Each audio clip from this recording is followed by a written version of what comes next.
solution to this, but Centaur has no real way out. Stampede would, but that's like just gonna be sad in the laning stage at least. It's funny watching heroes try to trade blows with the Spirit Breaker. Wow, TC.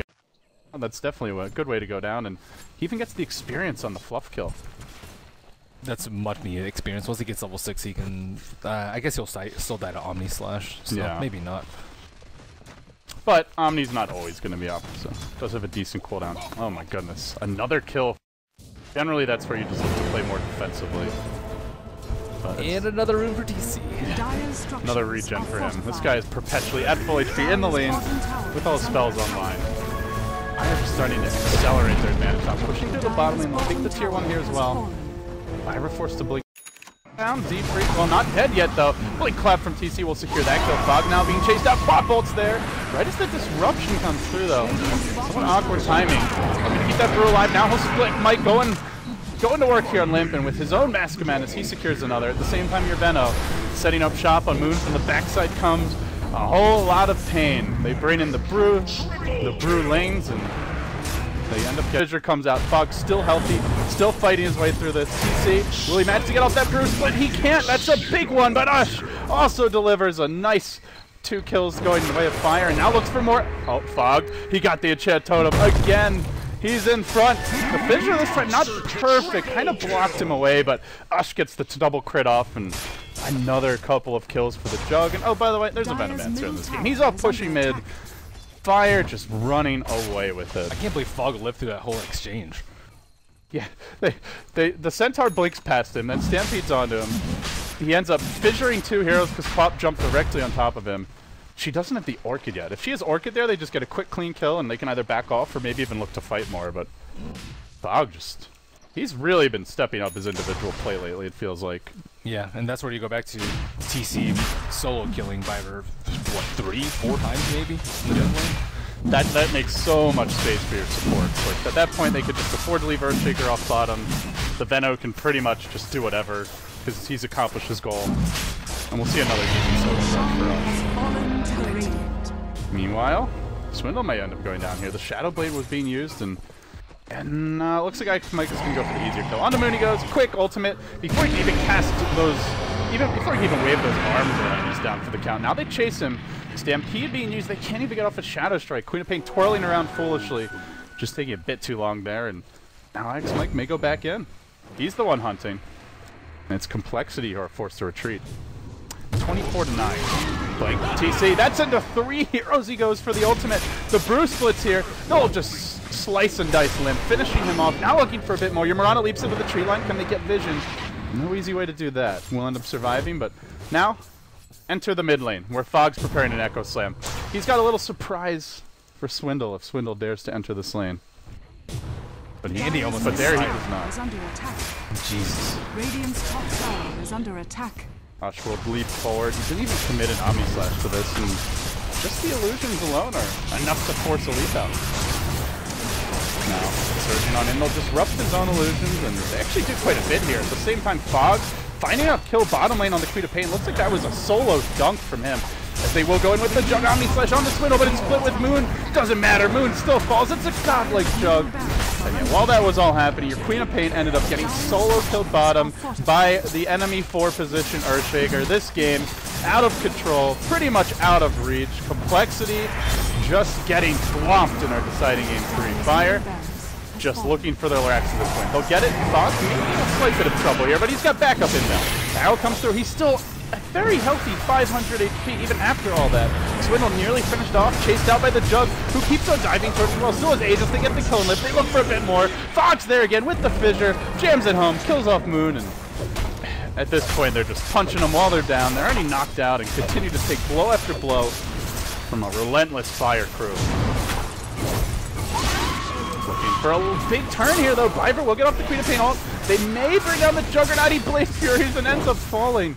Big pick off there. Did the Aegis just expire? No, he already used it. Oh, he already used it. Okay.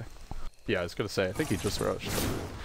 Either way, they still get their lane of Rax here. A slight blip in the radar as the graph will tip, but it's 29-11. Gold experience heavily in Fire's favor. They do get a little sloppy bottom and overstay their welcome. I mean, at this point, Spirit Breaker can solo the anti-mage.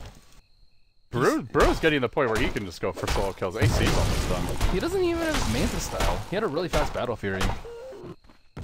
I feel like it's all about this Juggernaut pick.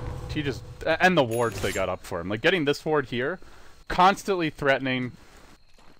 We saw in the last game that Ush didn't really come to fights too often early, and then when he came later, they just couldn't find that big AoE teamfight combo they were looking for, but this has been a very aggressive and, like, pressure-oriented approach from Fire, and it seems like it's really ripping complexity apart. They really need to work it, though. Imagine if he just had... Wendell wants to blink out, but he can't get it. Oh, the Echo just a split second late. That's close, doesn't matter. Enchant Totem secures the kill anyway, and at the same time, the trade is a Venomancer dropping bottom, but this AM's just getting destroyed. 1 and 4. Can't get anything done. Rough time for him. If they had the Orchid on Quap earlier, while Jug just still had Mask of Madness and Blink, I think they could have killed him like a couple of times too. Just burst him down. And just slow him down. But now he is a basher as well. Abyssal Blade probably incoming next.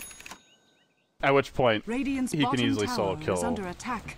even an anti-mage who's trying to blink out. Dire's top tower is under attack. This is not looking good for complexity here in our deciding game 3. Good news is if they lose, they're not eliminated, but they'll have to face either Dire's top tower is E-Hug or Cloud9, depending on who takes that next best of 3 coming up. It's not going to be an easy road from here. They look to close this one out cleanly. Fire in through the top, pushing onto the tier 3 tower now. They've got the Jug in front. He's going to deploy the Manta style. They use Moonlight Shadow. Complexity look for their initiation, but right as they're about to leap in, Fire retreat out just a bit out of striking distance. And I think that's the first Moonlight Shadow they tried to use offensively too. it might have even been spotting. So there's a... Dire's top I think there were tower is under creeps attack. up here earlier, maybe? Yeah, there were creeps really Yeah. far in. But either way, it's kind of a Hail Mary play anyway, and doesn't end up paying off. Complexity, you could just sense that they're starting to feel desperate at this point.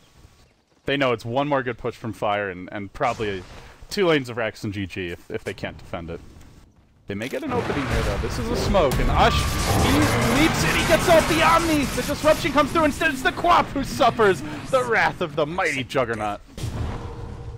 Well, that was a misstun. And now, from the rear, IX Mike, on the limb. He goes into 3, they get off the Fissure, then the follow-up Enchant Totem from Fog. Didn't manage to catch Limb, so he does get off a Hope Stop, but still, Swindle on the run. There's your bash, and a kill again for Ush. Dire's middle tower is Somebody under just attack. slow down this Juggernaut. 11, 1, and 4. The Bash Bros are in the house. He's almost... I mean, This is just out of control. He can just like right-click his way towards Cliff's out, and it feels like so strong right now. look at that attack speed. The Blink, I really like this game too, especially with Autumn Leap, with AM Blink, and King of Pain Blink. They are never safe from them. And Fire, they make it a full 5 heroes dead. They'll kill off the melee racks. The range to fall as well. GG. Well played is the call. And it's Fire who move on, awaiting the date with either E-Hug or the new Cloud9. Well, rumored to be the new Cloud9.